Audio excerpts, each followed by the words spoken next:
Meus queridos, bom dia a todos. Bênção, de fato, foi o acampamento de ontem.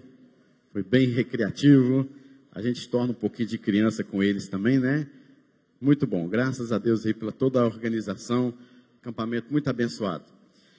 Para a nossa meditação nesta manhã, eu convido os irmãos a abrirem suas Bíblias em Romanos 3, versículo 9. Romanos 3, 9. Quero também assim cumprimentar todos os nossos visitantes, que Deus os abençoe, em nome de Jesus, venha falar profundamente aos seus corações também nesta manhã. Romanos 3, versículo 9, diz assim: que se conclui, temos nós qualquer vantagem? Não, de forma nenhuma, pois já temos demonstrado que todos, tanto judeus como gregos, estão debaixo do pecado. Senhor Deus, fale profundamente conosco, nos ensine por meio da Tua palavra, que nos tornemos também praticantes da palavra do Senhor e não somente ouvintes, em nome de Jesus. Amém, Senhor. Temos nós qualquer vantagem? Meus irmãos, por que nós procuramos tanto vantagem? Por que por muitas vezes achamos que em determinado assunto, em determinado contexto, situação, nós temos alguma vantagem? Porque muitas vezes achamos ser melhores do que os outros por causa das nossas vantagens. Simplesmente, queridos, pelo fato de acharmos que se fazermos algo diferente, algo que merece a atenção, elogios, algo que nos satisfaz, algo que fica marcado quando o fazemos, então nós temos alguma vantagem. Achamos que há vantagem em ter vantagem. Você vai arrumar um emprego, por exemplo, e você tem a vantagem de alguma coisa. Você vai prestar um concurso e você acha que na prestação do concurso você tem a vantagem tal. Saímos à frente, somos diferenciados e aclamados, sempre seremos o primeiro porque nós achamos que temos tais e tais vantagens. Achamos que temos mais vantagens do que o outro. Achamos que merecemos mais que o outro. E o outro não é ou não fez o suficiente, o bastante para alcançar aquilo que nós já conseguimos. E nós então olhamos para o outro e pensamos, ele não é suficiente, ele não faz as coisas como deveria ser feito, ele não tem o bastante, ele não é o bastante. Logo eu estou dizendo que eu tenho vantagem. E a pergunta do apóstolo Paulo no versículo de número 9 é exatamente essa, onde ele está abarcando todo o primeiro capítulo, o segundo capítulo, o terceiro capítulo do livro de Romanos, com essa simples e profunda, ao mesmo tempo, pergunta: temos nós qualquer vantagem? Qual vantagem até aqui você se propôs em ter, ou você acha que tem? Qual a vantagem que você tem em detrimento do outro? Temos nós qualquer vantagem em sermos crentes? A nossa fé, quão fraca, o nosso amor, quão frio, as nossas obras, quão poucas, o nosso zelo, quão pequeno, a nossa paciência e longanimidade, fruto do Espírito, quão curta, a nossa autonegação, negar a nós mesmos, quão pequena, o nosso conhecimento, o nosso intelecto, a nossa inteligência, quão obscuros, a nossa espiritualidade, quão rasa, as nossas orações, quão formais, o nosso desejo por mais graça, quão débil. Temos nós qualquer vantagem em ganharmos muito dinheiro? As nossas obras, quão pequenas? A nossa preocupação pelo próximo, quão fria? O nosso desejo de ajudar porque temos, quão discutível? As nossas doações, eu preciso doar, quão esquecíveis? Passam, esquecemos. Temos nós ainda qualquer vantagem em sermos santos? Os nossos esforços para isso, quão mínimos? O nosso tempo, quão escasso? A nossa reflexão sobre santidade, quão superficial? Os nossos desejos de santidade, quão poucos? A nossa motivação em sermos santos, em buscarmos a santidade, quão pouca força e influência? Temos nós qualquer vantagem? O próprio apóstolo Paulo responde: não, de forma alguma. Pois já temos demonstrado que todos, tanto judeus como gregos, todos estão debaixo do pecado. O pecado atingiu, querido, todos os homens, em todas as áreas de sua vida. Não há nenhuma parte sã em nós. A nossa razão, a nossa emoção, a nossa vontade, tudo está contaminado pelo pecado. Não há nenhuma vantagem em você, não há nenhuma vantagem em nós. E outra coisa, o potencial de qualquer pecado está em nós.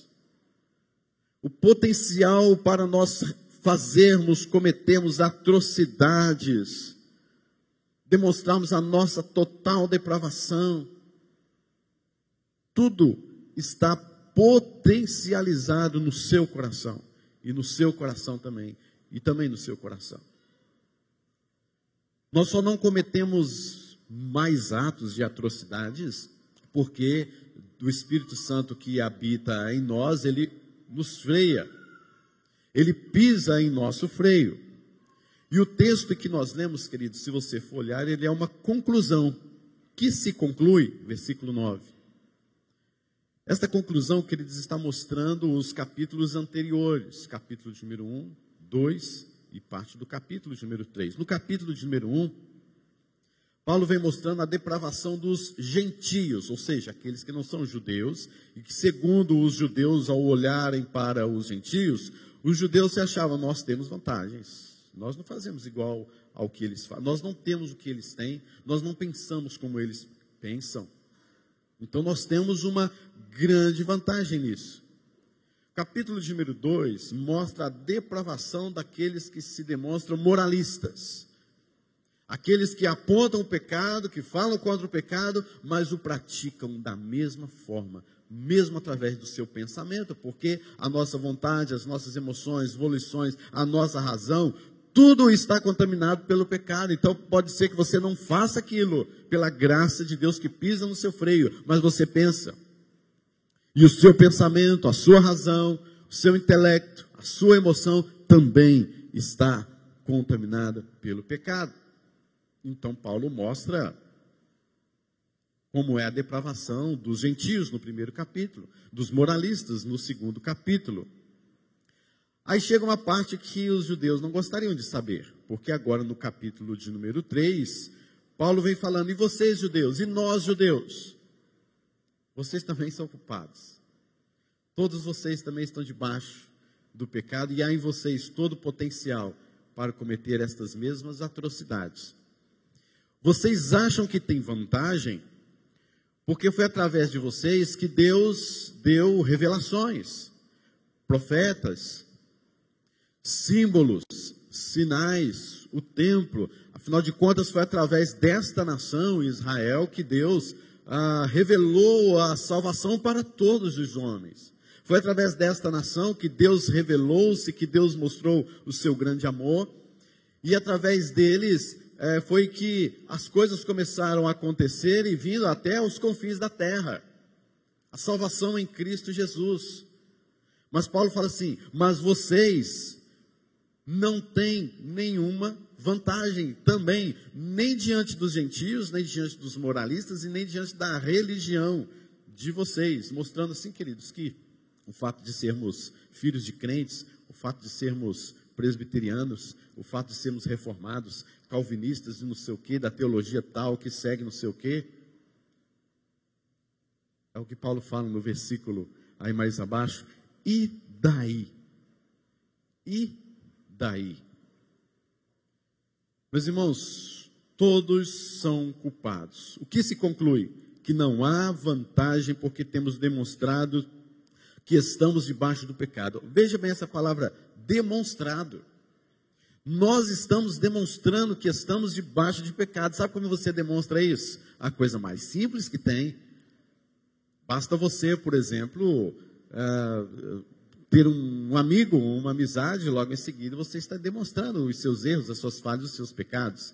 Basta você, por exemplo, se casar o mais cedo possível, a sua esposa ou o seu esposo estão percebendo como você é pecador, e não é aquele galã, aquele gatão, aquela gatinha linda, lá tão bem assim, arrumadinha no passado.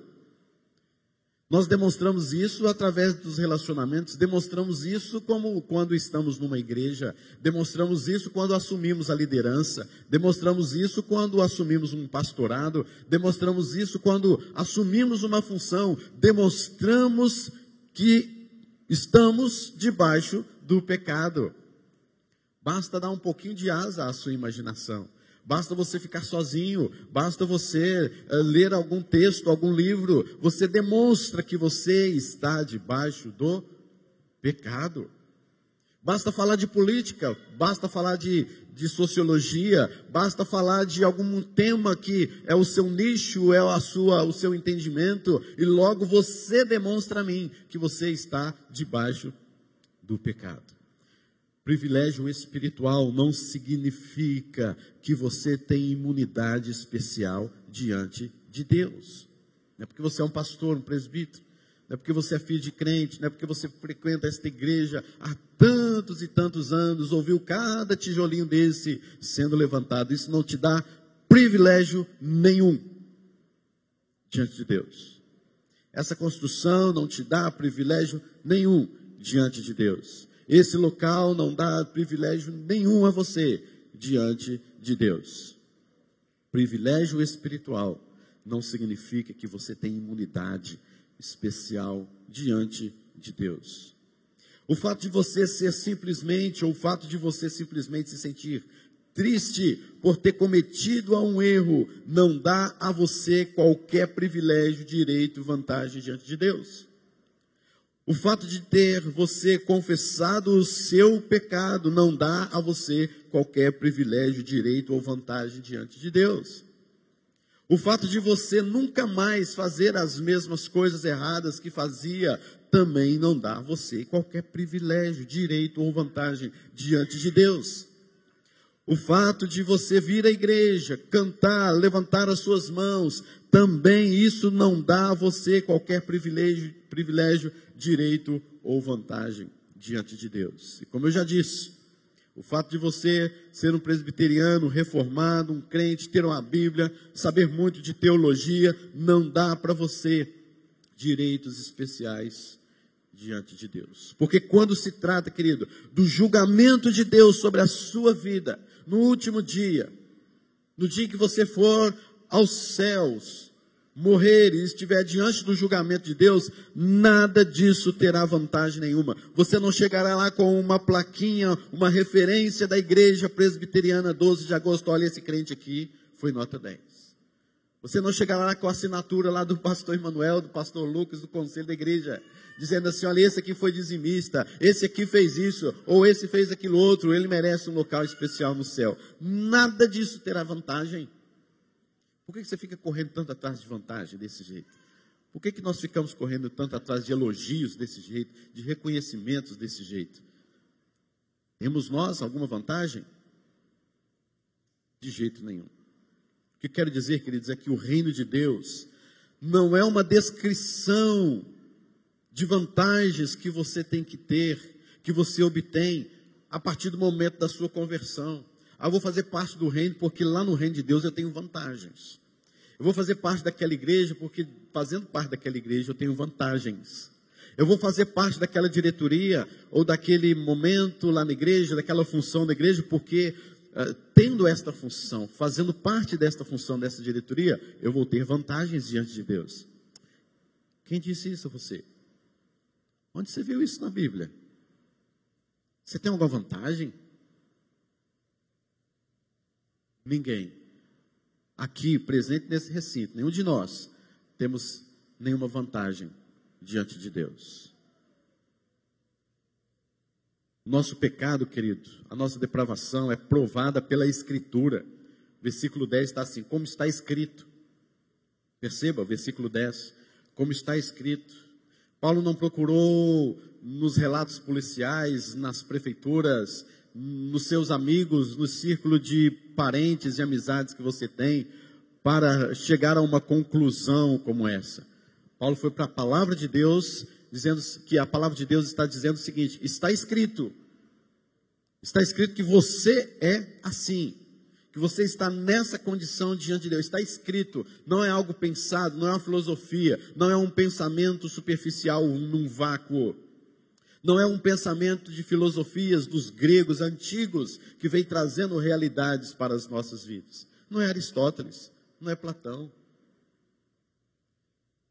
O que Paulo está dizendo é, está escrito, e começa a dizer, não há um justo, nenhum sequer, não há quem entenda, não há quem busque a Deus, todos se extraviaram a uma e se fizeram inúteis, não há quem faça o bem, não há nenhum sequer, e por aí ele vai falando mais coisas terríveis nesse capítulo número 3, não há um justo, não há quem entenda, somos por muitas vezes apóstatas, versículo número 12, todos se extraviaram. Queridos, eu já falei aqui, falo e vou continuar falando sempre. Eu gosto muito quando existem na palavra de Deus algumas conjunções, né? Vou continuar falando, vocês vão cansar de ouvir eu falando de algumas coisas assim. Corre os seus olhos agora no versículo 21. Versículo 21 diz assim, mas, está vendo esse mais aí? Meus irmãos, circulem esse mas, risquem esse mais, só não tira da Bíblia, né? Mas circula, risca, grava esse mas, se você não gravar nada, grava esse mas no seu coração nesta manhã. Mas agora, sem lei, se manifestou não a nossa justiça, não a sua vantagem, não os seus privilégios, mas a justiça de Deus. Essa justiça de Deus, ela foi testemunhada aqui é a palavra Marte, homens morreram por causa desta palavra, profetas foram perseguidos e mortos por causa desta justiça. A palavra de Deus chegou até nós por meio de muitas mortes, para nos dizer, para testemunhar, para falar pela lei e pelos profetas. No versículo 22, a justiça de Deus, mediante o quê? A fé. Mediante a fé, e a fé não é um dom nosso, a fé é um dom de Deus, é um presente de Deus, é algo que Deus deu para nós por meio da sua graça, meus irmãos. Mas você pode ser esta pessoa aí, não há um justo sequer, você pode não entender, você pode não buscar a Deus, mas debaixo da justiça de Cristo, de Deus, testemunhado pelas leis e pelos profetas, a graça de Deus nos alcançou. E então, queridos, a nossa caminhada agora é uma caminhada pela fé. Agora você percebe comigo, versículo 22, quero fazer essa leitura. Justiça de Deus mediante a fé em Jesus Cristo, para todos e sobre todos. Novamente a palavra todos aí acontecendo, porém tem um mas aí, os que creem, porque não há distinção, pois todos pecaram, carecem da glória de Deus, sendo justificados gratuitamente, porque não há vantagem, não há compra, não há méritos nisso.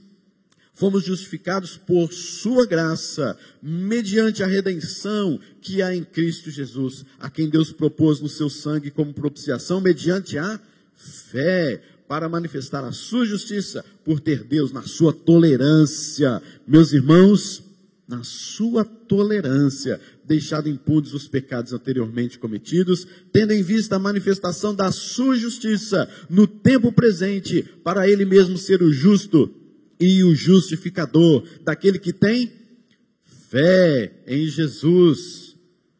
Aí Paulo começa as perguntinhas dele de novo, né? Onde, pois, a jactância? Foi de toda excluída. Porque lei das obras? Não, pelo contrário, queridos, a lei da fé. Concluímos, pois, que o homem é justificado pela fé, independentemente das obras da lei. É porventura Deus somente dos judeus? Tem os judeus qualquer vantagem? Não, queridos, também é dos gentios? Sim, também dos gentios, visto que Deus é um só, o qual justificará por fé o incircunciso, e mediante a fé o incircunciso. Paulo está dizendo assim, não importa se você é um judeu, se você se circuncidou, se não circuncidou, se você tem uma religião, se você não tem religião, a questão é Jesus, é pela fé no Senhor Jesus Cristo. Anulamos, pois, a lei pela fé? Não, de maneira nenhuma. Antes, confirmamos a lei. Queridos, a gente percebe aqui... Oi, moço. O Mateus está aí, Deus abençoe. Vai lá, Mateus. Vamos lá, Mateus. É pela fé, não é isso, Mateus? E o que a gente conclui, então, o que Paulo está concluindo aqui? Concluímos, pois, que o homem é justificado pela fé. Esta é a conclusão do apóstolo Paulo em todos estes versículos. Que se conclui? O que se conclui é que não há nenhuma vantagem sobre nós, não há nada de bom visto em nós, e o que se conclui é que é somente mediante a fé. No versículo 28, concluímos, pois, que o homem é justificado pela fé. Sabe quantas vezes a palavra fé aparece nos versículos 21 até o versículo de número 31? 9 vezes. Mediante a fé. Fé, justificação, é pela fé, é mediante a fé. Queridos, não temos nenhuma vantagem. Para nossa aplicação nesta manhã, não pense que você é mais santo pelo tempo de cristão que você é. Você não tem nenhuma vantagem sobre isso. Cresça como um santo diante de Deus, mas com humildade, não como alguém que se demonstra ser crente demais, porque tem muita gente assim, eu já estou num nível tão alto de santidade que, Deus, eu não preciso nem orar mais não, Deus já ouve, Deus já sabe, demonstrando ser crente demais. Cuidado com pessoas que se demonstram ser crentes demais, muito cuidado, tenha humildade no seu crescimento de santidade. Em terceiro lugar e último, cuidado com quem demonstra ser crente demais, porque na verdade nós podemos perceber isso muito, e as pessoas acabam demonstrando uma fé que não existe, uma fé superficial que não existe, um amor superficial que não existe, obras superficiais que não existem, mas vem demonstrando ser crente demais, quando na verdade não é pela fé, ou ele acha que tem vantagem diante de Deus. Que Deus nos abençoe, queridos, porque nós precisamos da sua graça, do seu amor e da sua graça, todos os dias das nossas vidas. Você não tem nenhuma vantagem, mas a fé mediante a justiça de Cristo Jesus. Amém? Vamos orar nesse instante, nós partiremos para a Santa Ceia do Senhor. Deus bendito, Pai de amor, de infinita bondade e misericórdia, nós pedimos ao Senhor que o Senhor tenha misericórdia de nós. Nós, ó Pai, diante do Senhor não temos nenhuma vantagem. Os méritos são de Cristo.